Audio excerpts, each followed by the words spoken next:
हरिओम. मी doctor Yogesh Ghongade, doctor Ghongade Sanjeevani homeopathy diet and yoga क्लिनिकचा founder director. मी होमिओपॅथिक आणि योग तज्ज्ञ आहे. जागतिक योग दिनाच्या तुम्हा सर्वांना खूप खूप शुभेच्छा. आजच्या लाईव्ह सेशनमध्ये तुम्ही सर्वांनी तुमच्या निरामय आरोग्यासाठी वेळ काढला म्हणून तुमचे खूप आभार. आजचं आपलं हे लाईव्ह सेशन आपण गुरुवंदनेपासून सुरू करूया. गुरुर्ब्रह्मा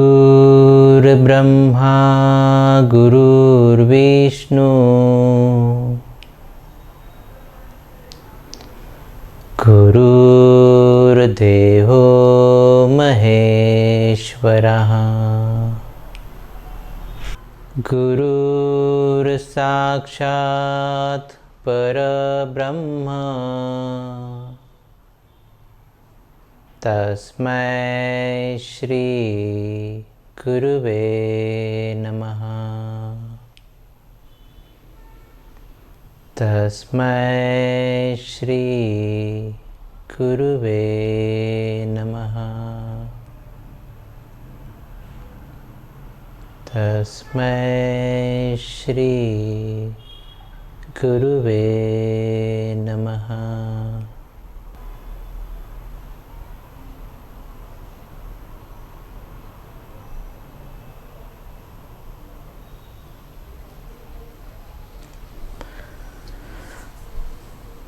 21 जून जागतिक योग दिवस.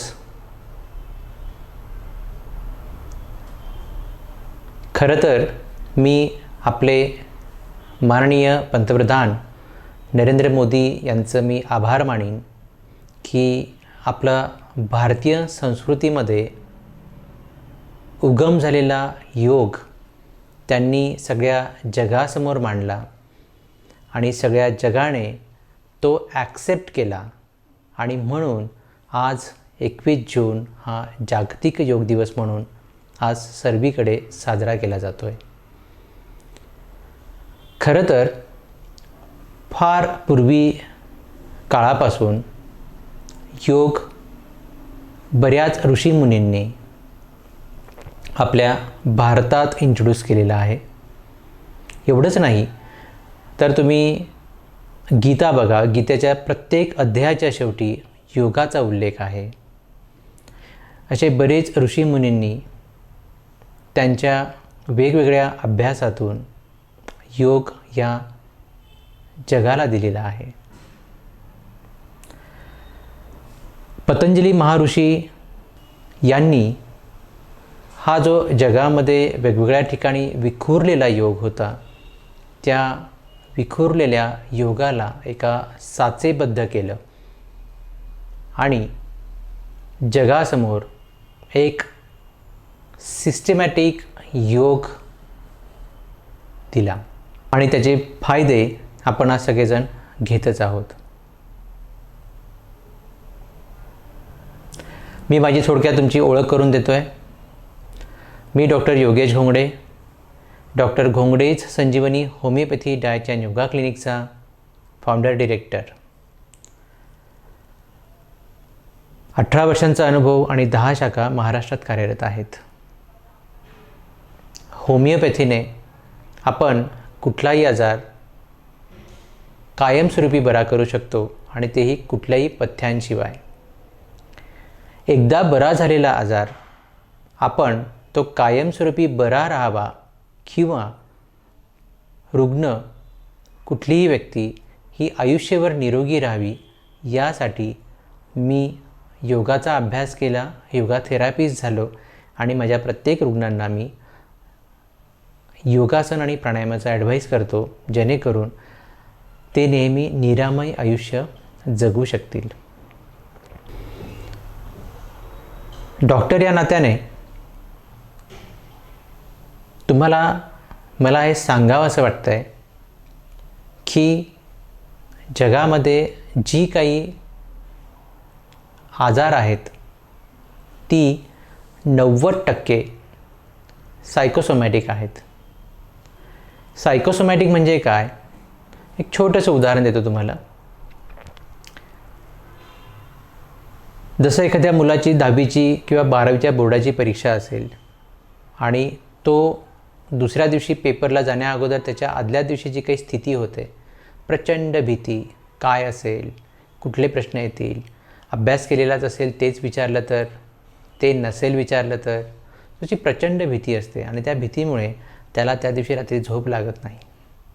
सो हे मनाच्या काही भावनांमधून व्यक्त झालेली शारीरिक क्रिया. अशी बरीचशी आजार जी आधी मनात सुरू होतात आणि त्यानंतर त्याचा उगम हा मोठ्या आजारांमध्ये होतो. उदाहरण द्यायचं झालं तर हायपरटेन्शन, ज्याला आपण ब्लड प्रेशर म्हणतो, हाय BP म्हणतो, किंवा हृदयरोग, डायबिटीज, बरीचशी त्वचाविकार, लायकन प्लॅनस, सोरियासिस, एक्झिमा, असे बरीच आजार आहेत मानसिक ताणतणावामुळे आपल्याला होतात. आता बघा, योग हा किती महत्त्वाचा अविभाज्य घटक झालेला आहे आपल्या जीवनाचा. तुम्ही रोज योग करत असाल तर योगाचे जे फायदे आहेत ते म्हणजे योग रोज केल्याने शारीरिक, मानसिक आणि आपली आध्यात्मिक प्रगती होते. आता योग म्हणजे काय? तर योग हा युज या संस्कृत शब्दापासून तयार झालेला आहे. योगाचा अर्थ काय? की योग म्हणजे जोडणे. तर काय जोडायचं आहे आपल्याला? तर आपलं मन हे शरीराला जोडायचं आहे. एक व्यक्ती दुसऱ्या व्यक्तीला जोडायची आहे आणि म्हणजेच काय होणार आहे? योग. प्रत्येकाच्या शरीरामध्ये आत्मा आहे. सो त्या आत्म्याला परमात्म्याशी जोडणे म्हणजे योग. आणि ही अनुभूती जी लोक योग करतात त्यांना हा येतच असतो. सो योग हा शब्द युज शब्दापासून आलेला आहे आणि आपल्याला आत्म्याला परमात्म्याशी जोडायचं आहे, आपल्याला मनाशी शरीराशी जोडायचं आहे आणि मगच आपली आध्यात्मिक प्रगती होऊ शकते.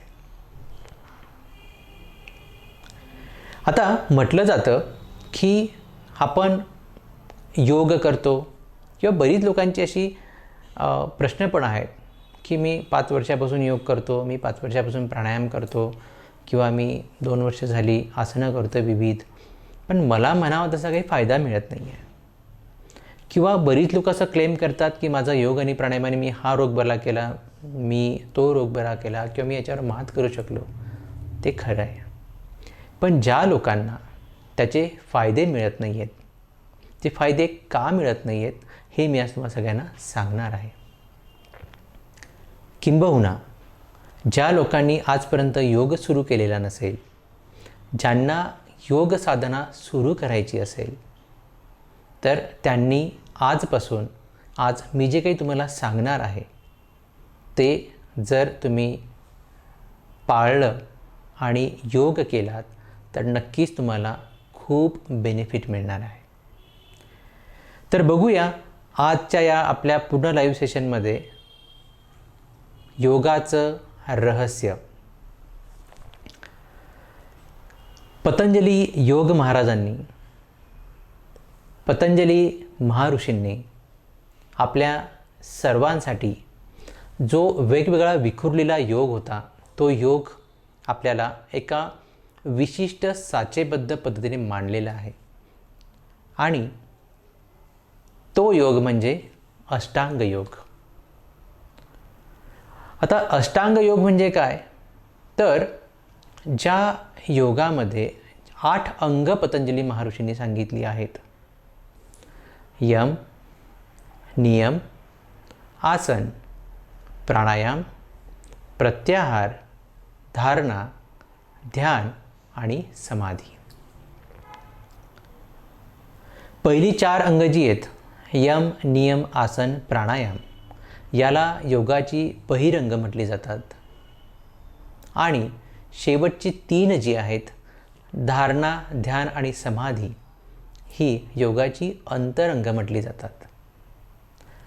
5वं जे अंग आहे प्रत्याहार, ते बहिरंगातून अंतरंगात जाण्यासाठीचं हे दार आहे.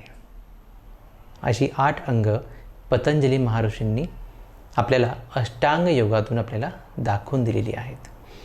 प्रत्येक साधकाने जर या अष्टांग योगाचा खरोखर तंतोतंत पालन केलं तर मी 100% खात्री देईन की तुम्हाला याचे फायदे मिळाल्या वाचून राहणार नाही. आपण आता ही सर्व 8 अंगी ज्याला आपण अष्टांग योग म्हणतो ती आपण बघूया. पहिल्या योगाचं जे अंग आहे ते म्हणजे यम. यम म्हणजे काय? साधकाने या समाजामध्ये कसं वागलं पाहिजे, काय नियम पाळले पाहिजे जेणेकरून आपल्याला या यमाचे फायदे मिळतील. पतंजली महर्षीने एका छोट्याशा छान श्लोकामध्ये सांगितलं आहे, तत्र अहिंसा सत्य अस्तेय ब्रह्मचर्य अपरिग्रह यमः. बघा, खूप सुंदर श्लोक आहे. तत्र अहिंसा सत्य अस्तेय ब्रह्मचर्य अपरिग्रह यमः. परत पतंजली महर्षी या यमात सांगतायत की तुम्हाला 5 गोष्टी पाळणं खूप महत्त्वाच्या आहेत समाजामध्ये वावरताना. पहिलं, अहिंसा. अहिंसा म्हणजे काय? हिंसा करायची नाही. अच्छा, हिंसा म्हणजे आपल्याला एकच माहिती आहे, कुणाला त्रास द्यायचा नाही, कुणाला आघात होऊ द्यायचा नाही आहे. बट हिंसेचे 3 प्रकार आहेत, हे माहिती तुम्हाला?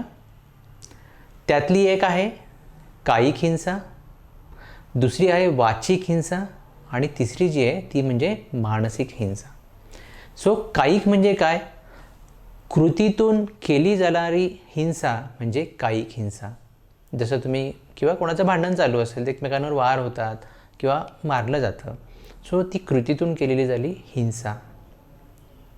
पतंजली महाराज म्हणतात की समाजामध्ये वावरताना कायिक हिंसा होता कामा नये, ती सुद्धा तुमच्या साधनेला बाधा ठरू शकते.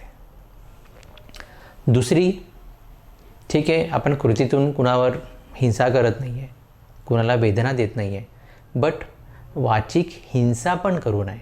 वाचिक हिंसा म्हणजे काय? बोलण्यातून समोरच्याला दुःख होईल असं बोलायचं नाही, म्हणजेच काय? वाचिक हिंसा. वाचिक हिंसासुद्धा करायची नाही. दुसरं हिंसेचं एक प्रकार आहे. अच्छा, ठीक आहे, तुम्ही कृतीतून हिंसा करत नाही आहात, तुम्ही बोलण्यातून पण हिंसा करत नाही आहात, बट तुम्ही जर विचारांमध्ये समोर हिंसेचे विचार असतील तर तीसुद्धा तुमच्या योग साधनेला बाधा ठरू शकते. ती म्हणजे मानसिक हिंसा. मी नेहमीच उदाहरण देतो. समजा आपण सिग्नलवर उभे आहोत आणि रेड सिग्नल आहे तरीसुद्धा मागचा खूप हॉर्न वाजवतो आहे, त्याला जायची खूप घाई असते, बट तुम्ही जाऊ शकत नाही कारण रेड सिग्नल आहे. त्यावेळेला तुमच्या मनात हे काही विचार येतात, काय मूर्ख येतो, त्याला कळत नाही आहे का, मी रेड सिग्नल पडला म्हणून थांबलो आहे आणि मागचा हा खूप हॉर्न देऊन आपल्याला चिडचिड करण्यास प्रवृत्त करतो. त्यावेळेला थोडे वाईट विचार त्याबद्दल येतात. सो ही सुद्धा एक हिंसाच आहे. मनात विचार आलेच ना, दुःखेत. सो ही अशा प्रकारची कुठलीही हिंसा योगामध्ये अपेक्षित नाही आहे. म्हणून पतंजली महर्षी म्हणतात की योगी हा अहिंसवादी असला पाहिजे, कुठल्याही प्रकारची हिंसा त्यांनी करणं अपेक्षित नाही आहे. दुसरा यमामध्ये सांगितलं आहे पतंजली महर्षींनी ते म्हणजे सत्य. सत्य म्हणजे काय? खरं बोलायचं आहे. बट आपण काही असा व्यवसाय करतो आहे की त्या सगळ्या व्यवसायांमध्ये आपण सगळं खरंच बोलतो असं नाही आहे.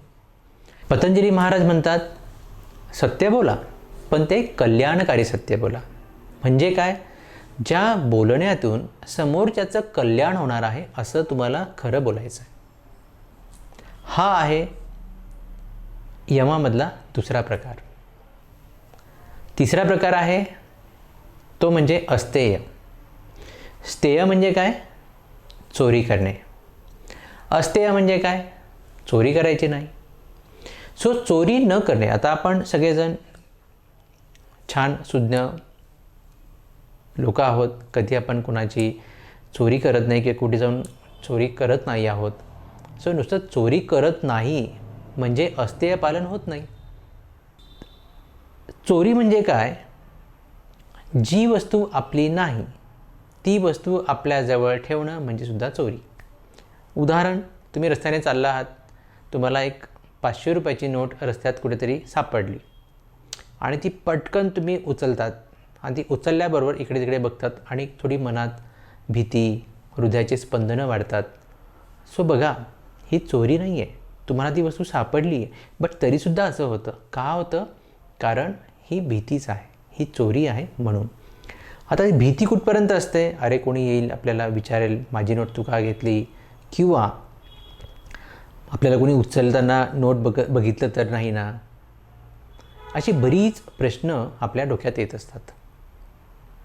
आणि मग सगळ्यात शेवटी ती उचललेली नोट आपण जोपर्यंत एखाद्या मंदिराच्या दानपेटीत टाकत नाही तोपर्यंत ती आपली चलबिचल मनाची चालू असते. आणि एकदा ती नोट त्या दानपेटीत टाकली की तुमचं सुटकेचा श्वास सुटल्यासारखा होतो, भीती कमी होते, बंद होते. सो बघा, हे अस्तेयवादी म्हणजे कुठलीही गोष्ट आपली नाही ती आपल्याजवळ बाळगणे म्हणजे सुद्धा चोरी. जी वस्तू आपली नाहीच आहे ती आपल्याजवळ ठेवायचीच नाही म्हणजेच अस्तेयवादी. आणि म्हणून पतंजली महाऋषींनी योगी हा अस्तेयवादी असला पाहिजे. जी वस्तू आपली नाही ती आपल्याजवळ ठेवायचीच नाही. चौथा प्रकार सांगितला आहे पतंजली महाऋषींनी यमामध्ये, तो म्हणजे ब्रह्मचर्याचं पालन. आता मला सांगा, आपण सर्वजण संसारी आहोत, सगळ्यांचा संसार सुरू आहे आणि ह्या संसार सुरू असताना ब्रह्मचर्याचं पालन करणं पॉसिबलच नाही आहे. किंवा जी साधक करू शकतात ती हिमालयात जाऊन ब्रह्मचर्याचं पालनही करतात, पण सर्वांना हे शक्य नाही आहे. सो पतंजली महर्षी म्हणतात ब्रह्मचर्याचं पालन म्हणजे काय? एकनिष्ठ असणे. आणि एकनिष्ठता असणे म्हणजेच ब्रह्मचर्याचं पालन. एकनिष्ठता ठेवून आपण ब्रह्मचर्याचं पालन करू शकतो आणि एवढं केलं तरी आपल्याला यमाचे फायदे मिळतात. शेवटचा प्रकार जो सांगितला आहे पतंजली महर्षींनी यमामध्ये, तो म्हणजे अपरिग्रह. परिग्रह म्हणजे काय? की वस्तूंचा संचय करणे किंवा वस्तू गोळा करणे. अपरिग्रह म्हणजे काय? की वस्तूंचा संचय करायचा नाही. मी एक उदाहरण देतो. बघा, आपल्या घरामध्ये आपल्याला सगळ्यांना फिरण्यासाठी एक 2 व्हीलर किंवा एक 4 व्हीलर सफिशियंट असते, किंवा एक 4 व्हीलर सफिशियंट असतानासुद्धा 2-2, 3-3, 4-4 घेतली जातात. मग होतं काय? प्रत्येकाचा मेंटेनन्स, इन्शुरन्स, बऱ्याच गोष्टींचं आपल्याला स्ट्रेस असतो. किंवा साधं उदाहरण मी नेहमी देतो की आपल्याला राहायला एक घर सफिशियंट आहे, तरी आपण तो प्लॉट, हे घर, 4 बंगले, अननेसेसरीली हे सगळा व्याप आपला वाढत जातो आणि आपला सगळा स्ट्रेस हा इकडे तिकडे बिखरून जातो आणि अननेसेसरीली आपलं मन डायव्हर्ट होतं, स्ट्रेस लेवल वाढते आणि आपल्या जीवनामध्ये कुठल्या ना कुठल्या प्रकारे बाधा येऊ शकते. योगी कसा असला पाहिजे? त्याला जेवढी गरज आहे तेवढंच त्याच्याजवळ असणं अपेक्षित आहे. आपण रोजच बघा ना, आपल्याला प्यायला पाणी किती लागतं रोज? सगळ्या घरां मिळून सपोज 40 ते 50 लिटर. आपण फक्त 50 लिटर पाणी भरतो का? नाही, आपण 500 लिटर पाणी भरतो. आणि दुसऱ्या दिवशी काय होतं, जेव्हा नळ येतात परत 50 लिटर पाणी वापरलं जातं, 450 ml पाणी परत फेकून दिलं जातं शिळं समजून आणि पुन्हा नवीन पाणी भरलं जातं. म्हणजे काय? परिग्रह. गरज नसतानासुद्धा तुम्ही जास्त वस्तूंचा संचय करताय. तर मला म्हणायचं असं आहे की योगी असं असलं पाहिजे की तुम्हाला ज्या वस्तूंची, ज्या गोष्टीची गरज आहे तेवढं तुमच्याकडे असणं म्हणजेच अपरिग्रहाचं पालन होईल. म्हणून पतंजली महर्षींनी हे 5 यम सांगितलेले आहेत. अहिंसा, सत्य, अस्तेय, ब्रह्मचर्य आणि अपरिग्रह. ही 5 यमांचं पालन करून आपण समाजामध्ये कसं वागायचं हे पतंजली महर्षींनी आपल्याला सांगितलेलं आहे. आणि मला खात्री आहे प्रत्येक साधक जर या यमांचं पालन करेल तर नक्कीच अष्टांग योगाची त्यांनी पहिली पायरी पार केली असा त्याचा अर्थ होईल. अष्टांग योगाची दुसरी पायरी आहे नियम. पतंजली महर्षींनी नियम हा एका छानच्या श्लोकामध्ये त्याचं स्पष्टीकरण दिलेलं आहे. शौच संतोष तपस्वाध्याय ईश्वर प्रणिधान नियमः.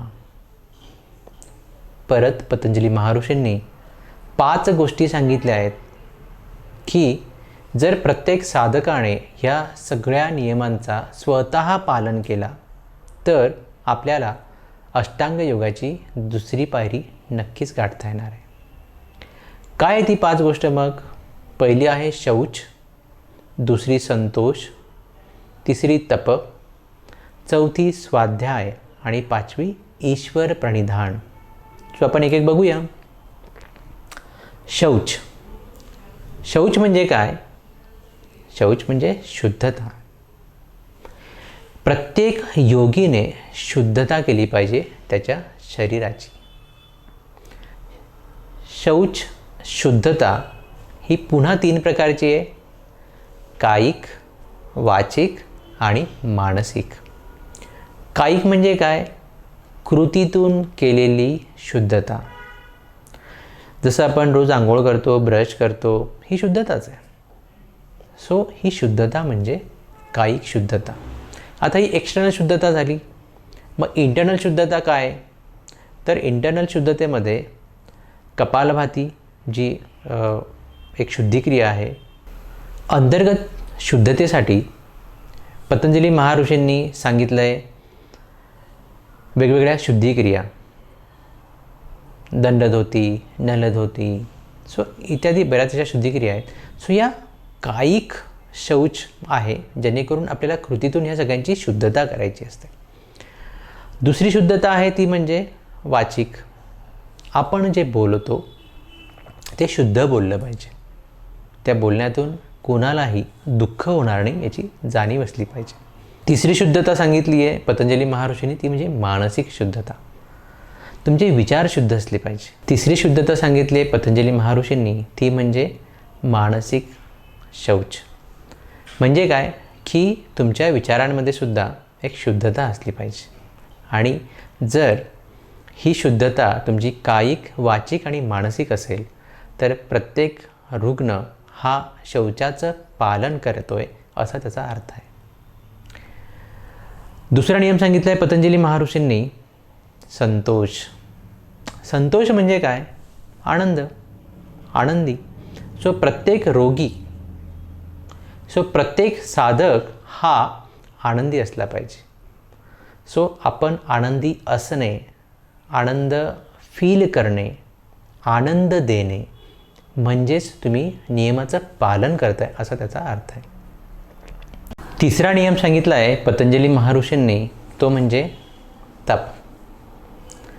तप म्हणजे काय? शरीराची केलेली क्लेशदायक कृती, पण त्या कृतीतून आपल्याला काहीतरी चांगला बोध मिळत असतो.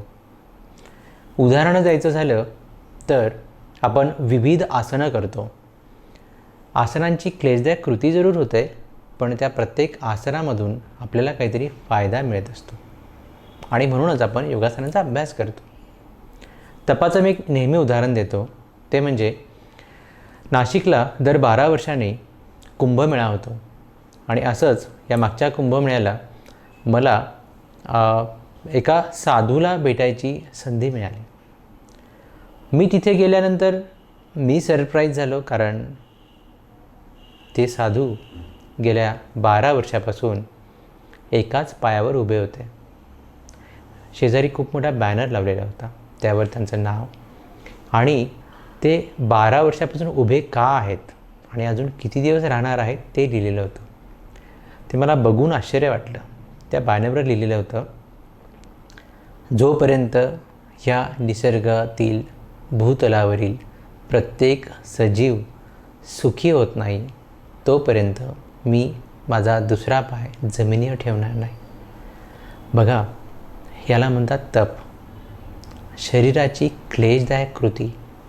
अक्षरशः ज्या एका पायावर ते साधू उभे होते तो पाय सुजलेला होता. दुसरा पाय जो ते वापरत नव्हते तो बारीक होता. त्यांना प्रचंड वेदना होत असते, पण तरीसुद्धा एक चांगली गोष्ट घडावी या उद्देशाने त्यांनी त्यांच्या शरीराची क्लेशदायक कृती केली होती आणि यालाच तप म्हणतात. सो पतंजली महर्षींचं पण हेच म्हणणं आहे, प्रत्येक योगी, प्रत्येक साधक हे तप केलं पाहिजे. मी हे करणारच, मी आसन करेल, मी रोज प्राणायाम करेल, मी सगळ्या अष्टांग योगाचं तंतोतंत पालन करेल, असा तप केला पाहिजे. मनाला निश्चय केला पाहिजे. आणि तुम्ही जसं निश्चय करतात तसं घडत असतं. म्हणून प्रत्येक योगी हा तपस्वी असला पाहिजे. पुढचा नियम सांगितला आहे पतंजली महर्षींनी, तो म्हणजे स्वाध्याय. स्वाध्याय म्हणजे काय? स्वअध्याय. तुम्ही जो स्वतः अभ्यास केलेला अभ्यास आहे तो रोज करायचा आहे, त्याला म्हणतात स्वाध्याय. तुम्हाला जर योगासनं माहिती नाही आहे, तुम्हाला जर प्राणायाम माहिती नाही आहे, तर तुम्ही योग शिक्षकाकडे जा, तुम्ही योग प्राणायाम शिका आणि एकदा शिकलेला योग प्राणायाम तुम्ही रोज घरी करा, म्हणजे स्वाध्याय. सो हा नियम हा प्रत्येक साधकाने पाळला पाहिजे. आपण शिकलेला रोज योगाचा स्वाध्याय हा रोज केला पाहिजे.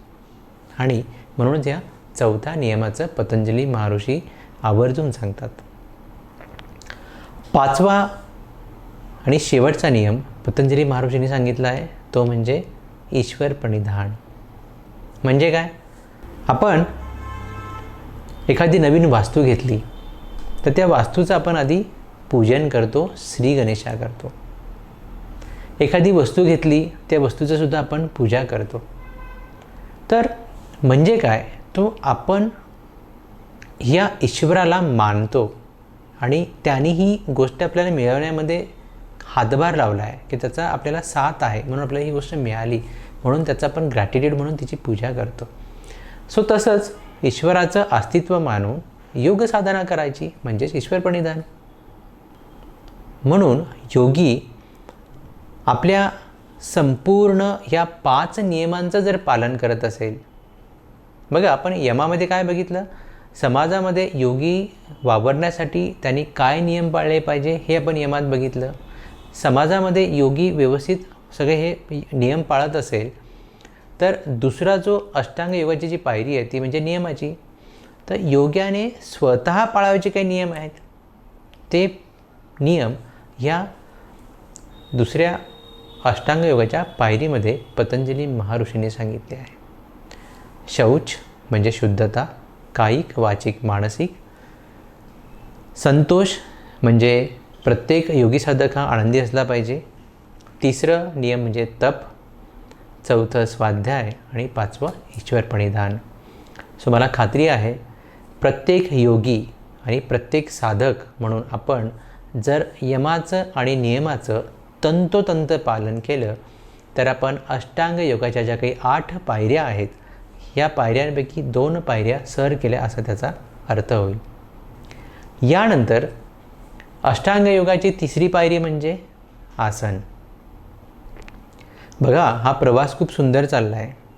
यमाचं पालन करा म्हणजे आपण समाजात कसं वागायचं, त्यानंतर नियमांचं पालन करा म्हणजे स्वतः काही नियम पाळून घ्यायचे. ह्या 2 पायऱ्या पार केल्यानंतर अष्टांग योगाची तिसरी पायरी येते, ती म्हणजे आसनाची. आता पतंजली महर्षींनी खूप वेगवेगळी आसनं दिलेली आहेत. बैठक स्थितीतील आसनं, शयन स्थितीतील आसनं, विपरीत शयन स्थितीतील आसनं आणि दंड स्थितीतील आसनं. प्रत्येक आसनांचे वेगवेगळे फायदे सांगितलेले आहेत. अच्छा, प्रत्येक आसन हे सगळ्यांना जमेल का? तर ऑफकोर्स नाही, कारण प्रत्येकाची शारीरिक क्षमता ही वेगवेगळी आहे. प्रत्येकाला असणाऱ्या व्याधी ह्या वेगवेगळ्या आहेत. प्रत्येकाचं वयानुसार तुम्हाला योग साधना शिकायची आहे. सो पुन्हा ही सगळी आसनं शिकण्यासाठी तुम्ही तज्ज्ञ योग शिक्षकाला भेट द्या. त्यांच्याकडून तुम्हाला तुमच्या शरीराला लागणारी आसनं किंवा तुमच्या आजारानुसार जी काही आसनं तुम्हाला शिकायची आहे ती तुम्ही शिकून घ्या आणि रोज करा. सो योगासनं करताना सावकाश करायची आहेत. प्रत्येक योगासनांना तुम्हाला श्वासाची जोड द्यायची आहे. आसन स्थिती घेतल्यानंतर काही काळ ते आसन आपल्याला टिकून ठेवायचं आहे, म्हणजे जास्तीत जास्त फायदे आपल्याला त्या आसनातून मिळणार आहेत. आणि ही आसनं का करायची आहेत? कारण आपल्याला आपलं शरीर हे बळकट बनवायचं आहे. सो बळकट का बनवायचं आहे? कारण अष्टांग योगाच्या आपल्याला पुढच्या पायऱ्यांपर्यंत प्रवास करायचा आहे. सो आसनाने आपल्याला काय होईल? शारीरिक बळकटी मिळेल. आणि म्हणूनच पतंजली महर्षींनी अष्टांग योगाची ही तिसरी पायरी सांगितली, ती म्हणजे आसन. अच्छा, तुम्ही यमाचं पालन करताय, तुम्ही नियमांचं पालन करताय आणि तुम्ही आता सगळी आसनं पण शिकलेले आहात. सो तुम्ही अष्टांग योगाच्या तिसऱ्या पायरीपर्यंत येऊन पोचलेले आहात. आता अष्टांग योगाच्या तिसऱ्या पायरीपर्यंत आलात. बरीच लोकं तिथपर्यंतच येतात किंवा काही लोकं फक्त आसनं करतात, यमाचं पालन करत नाही, नियमांचं पालन करत नाही, नुसतं आसनं करतात, म्हणून त्यांना फायदा मिळत नाही आहे. आता तुम्ही यमांचं पालन करणार, नियमांचं पालन करताय आणि मग आता आसनांचं पालन करा आणि बघा त्याचे फायदे. 3 स्टेजेस पार केल्यानंतर चौथी जी अष्टांग योगाची पायरी येते ती म्हणजे प्राणायाम. पतंजली महर्षींनी एक छोट्याशा श्लोकात सांगितलं आहे, तस्मिन् सती श्वास प्रश्वास योगो गती विच्छेदः प्राणायाम. तस्मिन् सती म्हणजे काय? तुम्ही ज्या स्थितीत किंवा आसनं केल्यानंतर ज्या स्थितीत आहात किंवा ज्या स्थिती म्हणजे तुम्ही आसनस्थ आहात त्या स्थितीमध्ये तस्मिन् सती श्वास प्रश्वास, श्वास म्हणजे श्वास येतोय, प्रश्वास श्वास जातोय. तस्मिन् सती श्वास प्रश्वास योगो गती, त्याची गती ठरलेली आहे. सो ती गती आपल्याला छेदायची आहे, मोठी करायची आहे, प्रोलॉंग करायची आहे. म्हणजे काय होणार आहे? प्राणायाम. बघा, जन्माला आलेल्या बाळापासून तर आपल्या शेवटपर्यंत एकच गोष्ट जी अविरत सुरू असते ती म्हणजे श्वास. आणि प्रत्येकाच्या श्वासाची गती ठरलेली आहे. साधारणतः जो मानव आहे त्याची श्वासाची जी गती आहे ती दर मिनिटाला 14 ते 18 आहे. तसंच कुत्र्याची श्वासाची गती ही जवळपास 80 ते 100 आहे. आता बघा, कुत्र्याची श्वासाची गती दर मिनिटाला 70 ते 80 श्वास तो घेतो आणि सोडतो, किंवा 80 ते 100 तो घेतो आणि सोडतो. त्याचं आयुष्य 10 ते 12 वर्ष. अजून एक उदाहरण देईल मी तुम्हाला, ते म्हणजे कासवाचं. कासव एका मिनिटात किती वेळा श्वास घेतो आणि सोडतो माहिती आहे? फक्त एकदा किंवा दोनदाच. पण त्याचं आयुष्य किती असतं? कमीत कमी 150 वर्ष आणि जास्तीत जास्त 600 ते 800 वर्ष पण आयुष्य आहे. आणि मानवजात एका मिनिटाला 14 ते 18 श्वास घेतात आणि सोडतात. त्यांचं आयुष्य सरासरी आहे 70 वर्ष. सो कुठेतरी श्वासाचा आणि आपल्या आयुर्मानाचा संबंध आहे. म्हणूनच पतंजली महर्षींनी अष्टांग योगाच्या ह्या चौथ्या पायरीत सांगितलं आहे, तस्मिन् सती श्वास प्रश्वास योगो गती विच्छेदः प्राणायाम. आपण जो श्वास घेतोय त्याची गती ही ठरलेली आहे, तर ती योगाच्या साहाय्याने आपल्याला छेदायची आहे, मोठी करायची आहे, प्रोलॉंग करायची आहे. म्हणजेच काय होईल? प्राणायाम. आणि प्राणायाम केल्यावर आपलं आयुष्य हे नक्कीच वाढणार आहे. प्राणायाम साधारणतः आपण एका मिनिटात 14 ते 18 वेळा श्वास घेतो. आणि कुठलाही प्राणायाम जो आपण करू किंवा जो शिकतो तो एक आवर्तन प्राणायामाचं करायला आपल्याला किती वेळ लागतो माहिती आहे? आपण जर समजा 4 सेकंदात श्वास घेतला आणि 8 सेकंदात श्वास सोडला, म्हणजे एकाच 2 या जर प्रमाणात जर प्राणायाम केला, तर एक प्राणायामाचं आवर्तन करायला 12 सेकंद लागतात. एका मिनिटात प्राणायामाचे जवळपास 5 आवर्तनं होतात. म्हणजे काय, जेव्हा तुम्ही प्राणायाम करत आहात त्यावेळेला तुमचा श्वास हा फक्त 5च वेळा चालतो. प्राणायाम करून जास्तीत जास्त ऑक्सिजन तुमच्या शरीराला येणार आहे आणि जास्तीत जास्त कार्बन डायऑक्साईड आपल्या शरीराबाहेर टाकता येणार आहे.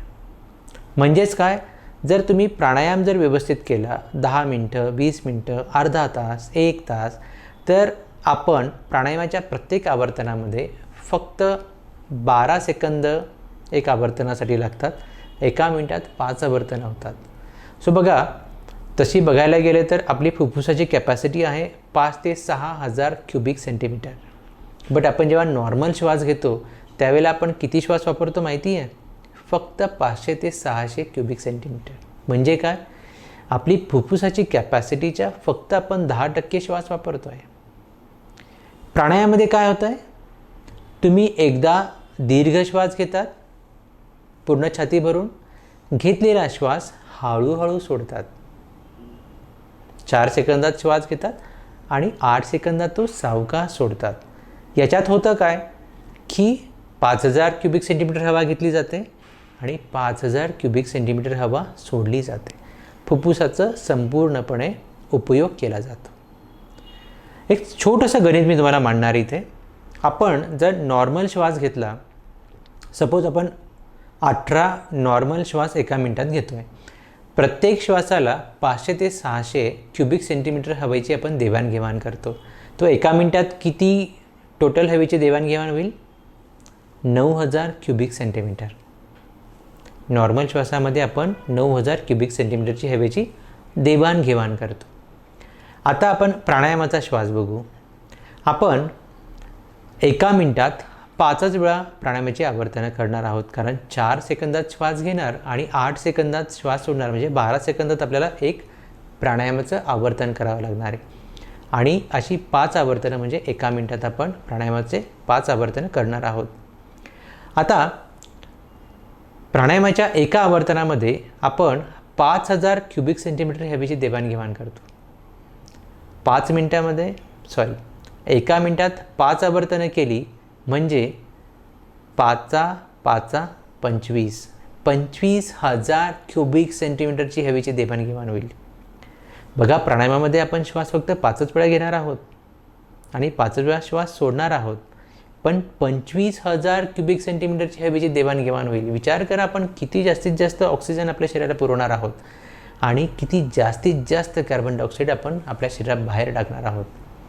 म्हणजेच नॉर्मल श्वासामध्ये आपण 18 वेळा श्वास घेऊनसुद्धा फक्त 9000 क्युबिक सेंटीमीटरची हवेची देवाणघेवाण करतो आणि प्राणायामाच्या श्वासामध्ये आपण जास्तीत जास्त म्हणजे 25,000 क्युबिक सेंटीमीटरची हवेची देवाणघेवाण करतो. सो प्राणायाम केल्याने शरीराला जास्तीत जास्त ऑक्सिजन आपल्या मिळणार आहे आणि म्हणून प्रत्येक योग साधकाचं त्याचं आयुर्मान वाढण्यासाठी आपण प्राणायामाचा उपयोग केला पाहिजे. म्हणून पतंजली महर्षींनी आपल्याला ह्या 4थ्या पायरीपर्यंत नेऊन सोडलं आहे, जी होती प्राणायाम. आतापर्यंत आपण बघितलीत अष्टांग योगातील 4 पायऱ्या: यम, नियम, आसन आणि प्राणायाम. आता ही योगाची बहिरंग आहेत आणि आता जी आपण 5वी जी स्टेज बघणार आहोत तिला म्हणतात प्रत्याहार. प्रत्याहार हे बहिरंगातून अंतरंगात जाण्यासाठीचं द्वार, ज्याला आपण प्रवेशद्वार पण म्हणू शकतो. सो प्रत्याहार म्हणजे काय? प्रत्याहार म्हणजे आपली जी पंच ज्ञानेंद्रिय आहेत. पंच ज्ञानेंद्रिय म्हणजे कान ऐकतो आपण, डोळे बघतो, नाकाने आपल्याला गंधाचा प्रयास येतो, जिभेने चव कळते आणि त्वचेने स्पर्शाचं ज्ञान होतं. सो ही जी आपली पंच ज्ञानेंद्रिय आहेत, या पंच ज्ञानेंद्रियांना वंश करायचं आहे, म्हणजेच काय होणार आहे? प्रत्याहार. सो हे कसं करायचं आहे? बघा, आपण कुठली पण योग साधना करतो किंवा कुठलंही गोष्ट करत असताना आपण एका जागेवर आपण कॉन्सन्ट्रेट करतो. ठीक आहे, आपण एक गुलाबाचं फूल बघितलं, तर गुलाबाचं फूल बघितल्यानंतर बघितल्या आपली नजर त्या फुलाच्या रंगाकडे जाते. फुलाच्या रंगाकडे नजर गेल्यानंतर असं वाटतं की त्याला किती छान सुगंध असेल, तर आपण त्या सुगंध घेण्याचा प्रयत्न करतो. सुगंध घेतल्यानंतर असं वाटतं की ते फूल आपल्या जवळ असायला हवं. सो अशी बऱ्याच विचारांची आपल्याला इमिजिएटली देवाणघेवाण सुरू होते. म्हणजेच काय, बघण्यातून आपली विचार सरणी चेंज होते, आपलं माइंड तिकडे डायव्हर्ट होतं. तसं एखादी वस्तू किंवा एखादं काही गोष्ट आपल्या कानावर ऐकायला आली तर आपले विचार त्या पद्धतीने विचार करायला लागतात. म्हणून काय तर कुठल्याही गोष्टींना किंवा पंचज्ञानेंद्रियांमधून ज्या काही गोष्टींच्या आपल्या मनापर्यंत जे काही विचारांची देवाणघेवाण होते ती थांबवणं म्हणजेच प्रत्याहार. म्हणजेच काय, आपण ह्या सगळ्या पंचज्ञानेंद्रियांना वंश करणं म्हणजेच काय, प्रत्याहार. जर तुम्हाला कुठलाही वास आला तर तो वास गंध कसला आहे याचं ॲनालिसिस न करणं, नाही केलं तर तुमचे ते विचार तिथपर्यंत जाणार नाही आणि म्हणजेच तुम्ही बहिरंगातून अंतरंगात प्रवेश करण्यासाठी आपलं शरीर योगाचं साधक हा तयार होतो असं त्याचा अर्थ आहे. काही ऐकायला आलं तर काही ऐकायला आलंच नाही असं समजायचं, काही बघितलं तर काही बघितलं नाहीच असं करायचं, काही चवीला लागलं तर चवीचा व्यवस्थित बोध करून घ्यायचा नाही आहे, कसला स्पर्श झाला तर कसला स्पर्शचे ज्ञान होऊ द्यायचं नाही आहे. म्हणजेच या पंचज्ञानेंद्रियांना वंश करणे म्हणजेच काय होणार आहे, प्रत्याहार. आणि जर प्रत्याहाराचं जर पालन प्रत्येक योग साधकाने केलं तर नक्कीच योग साधक हा बहिरंगातून अंतरंगात प्रवेश करायला म्हणजेच आपल्या या अष्टांग योगाच्या 5व्या पायरीतून पुढे जायला तयार असेल. आता अष्टांग योगाची पुढची पायरी आहे ती म्हणजे धारणा, जी अष्टांग योगाची 6वी पायरी आहे. बघा, तुम्ही यमाचं पालन करताय, नियमांचं पालन करताय, छान आसनं करतायत, प्राणायाम पण रोज करतायत, नियमित करतायत आणि त्यानंतर प्रत्याहाराचं पालन करून तुम्ही बहिरंगातून अंतरंगात प्रवेश करत आहात. खरं तर पुढच्या ज्या 3 स्टेजेस आहेत, 6वी, 7वी आणि 8वी, धारणा, ध्यान आणि समाधी, तर ह्या तिघही क्रिया ह्या एकत्रित क्रिया होणाऱ्या आहेत. सो आपण असं म्हणू शकत नाही आज आपण 6वी क्रिया करूया, मग 7वी, मग 8वी. सो ते काय आहे मी तुम्हाला एक स्पष्ट करून सांगतो. तर 6वी जी अष्टांगाची पायरी आहे ती म्हणजे धारणा. धारणा म्हणजे काय तर कुठलं तरी एक आलंबन आपल्याला आपल्या मनात घ्यायचं आहे आणि त्या आलंबनावरच फोकस करायचा आहे, कॉन्सन्ट्रेट करायचं आहे, म्हणजेच काय होईल, धारणा. अच्छा, आलंबन म्हणजे काय तर आलंबन म्हणजे तुम्ही तुमच्या गुरूंचा फोटो घेऊ शकतात, तुमचे आई वडील किंवा कुठलीही मूर्ती, कुठलाही देव तुम्हाला हवी ते तुम्ही आलंबन घेऊ शकतात. अच्छा, आलंबन म्हणजे काय तर मी एक साधारण उदाहरण देतो. आता तुम्ही PPTमध्ये बघतच आहात की मी एक वासरू घेतलं आहे आणि त्या वासरूला एक दोरी लावून एका खुंटीला बांधून ठेवलं आहे. सो त्या वासरूला त्या दोरीने जे काही बांधून ठेवलं आहे खुंटीपर्यंत, तर ते खुंटी ते दोरीचं जे काही अंतर असेल ते अंतर त्या वासरूला मी दिलेलं आहे. बघा, वासरू जेव्हा जन्माला येतं 7-8-10 दिवसाचं वासरू तुम्ही सगळ्यांनी बघितलं असेल तर ते सैरावैरा पळत सुटतं, त्याला कळत नाही, तो नुसता उड्या मारतो बिकॉज त्याला कळतच नाही, ते लहान असतं ना. पण त्याच वासरूला जर मी एक आलंबन दिलं, तिची एक दोरी जर दिली, एक खुंटीला बांधून त्याला एक साधारणतः 8-10 फुटाची दोरी जर दिली, तो त्या 8-10 फुटाच्या त्रिज्येमध्येच फक्त उड्या मारेल. म्हणजे काय, हे त्या वासरूसाठी मी दिलेलं आलंबन आहे. तसंच आपण सगळ्यांना ह्या धारणेचा अभ्यास करण्यासाठी आपल्याला एक आलंबनाची गरज आहे आणि ते आलंबन हे आपण शोधायचं.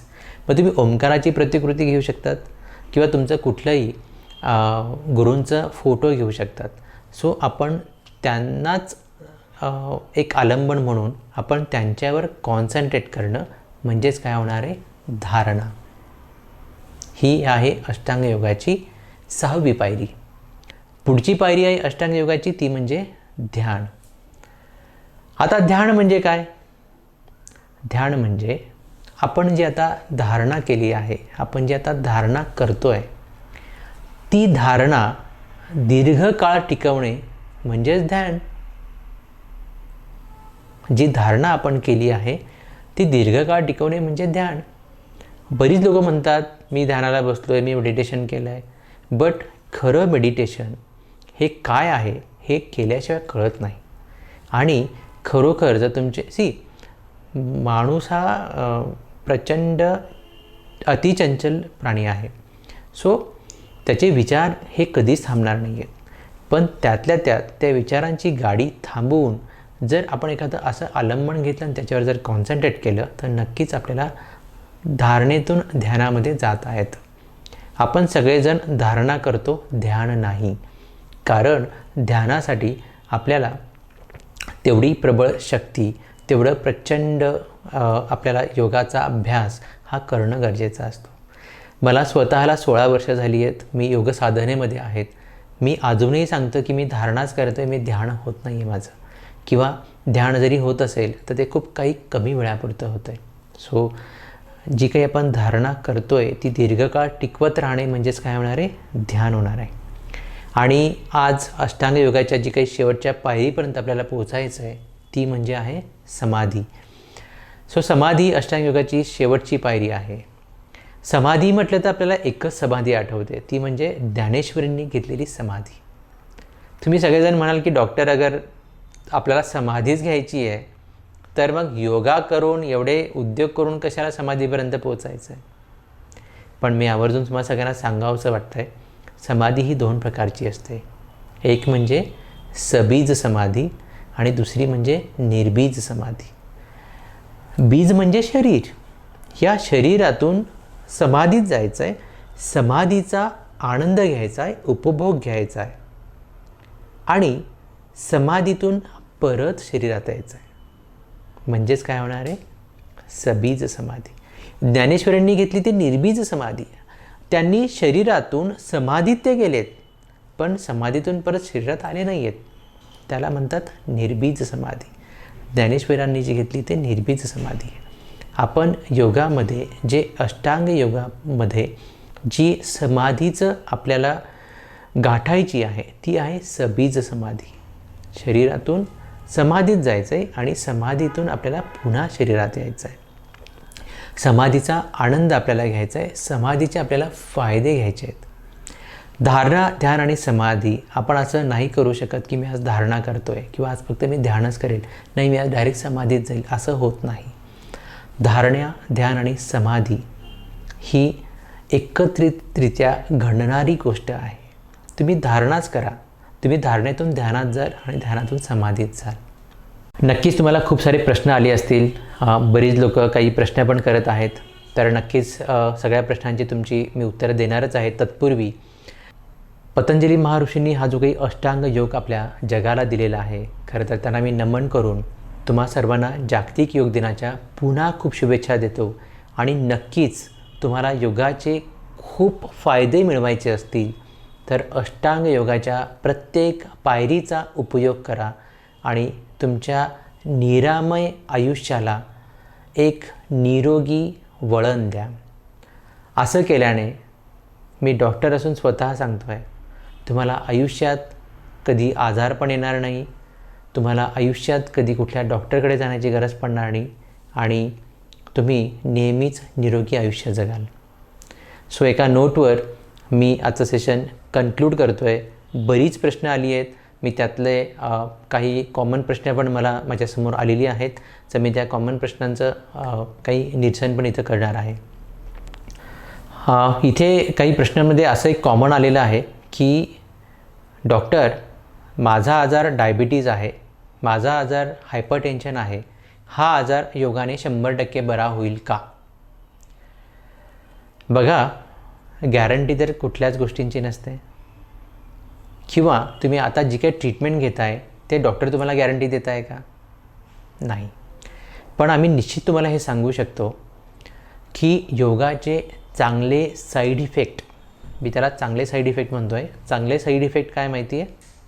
तुम्ही निरोगी व्हाल, तुम्ही कधी आजारीच पडू शकत नाही आणि सगळ्यात महत्त्वाचं म्हणजे तुमचे आजार बरे व्हायला मदत होते. जगभरामध्ये खूप साऱ्या योग संस्था आहेत आणि त्या योग संस्था काही R&D पण करत आहेत. तसेच मी काही संस्थांना जाऊन आलो आहे.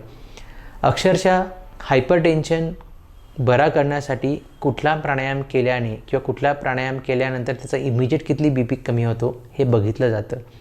इवन डायबिटीज, इवन काही स्किन डिसीजेस, असे बरीचशी आजार आहेत की जिथे योगाची R&D होत आहे. आणि नक्कीच ह्या संस्थेमधून काही प्रात्यक्षिके म्हणजे काही R&D होऊन काही एक्सपेरिमेंट होऊन हे सिद्ध झालं आहे की ह्या आजारासाठी जर तुम्ही ही योगासनं आणि ही प्राणायाम केली तर नक्कीच तुम्हाला उपयोग होणार आहे. आणि मी अजून सगळ्यांना पुन्हा एकदा सांगतो, तुम्ही योगा करत असाल, प्राणायाम करत असाल, तुम्हाला त्याचे फायदे मिळत नाही आहेत तर नक्की तुम्ही अष्टांग योगाचा परिपूर्णपणे अभ्यास करा, तंतोतंत त्याचे पालन करा. नक्कीच तुम्हाला हे सगळ्यांचे फायदे मिळणार आहेत. वेळेअभावी आपण काही प्रश्न उत्तर आपण घेत नाही आहोत इथे. पण हां, तुम्ही माझी विनंती तुम्हा सर्वांना की तुम्ही तुमचे प्रश्नासह तुमचा फोन नंबर चॅटबॉक्समध्ये टाका, म्हणजे जेणेकरून आम्ही किंवा आमची टीम, आमची योग शिक्षकांची टीम तुम्हाला या तुमच्या प्रश्नाबद्दल नक्कीच तुम्हाला मार्गदर्शन करेल. आज तुम्ही सर्वांनी वेळात वेळ काढून आज आलात, माझ्या लाईव्ह शोला उपस्थिती नोंदवली, त्याबद्दल तुम्हा सर्वांचे खूप खूप आभार. पुन्हा एकदा मी डॉक्टर योगेश घोंगडे, होमिओपॅथिक आणि योगतज्ञ. हरिओम. या लाईव्ह सेशनची सांगता मी ओंकाराने करणार आहे.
शांति शांति शांति.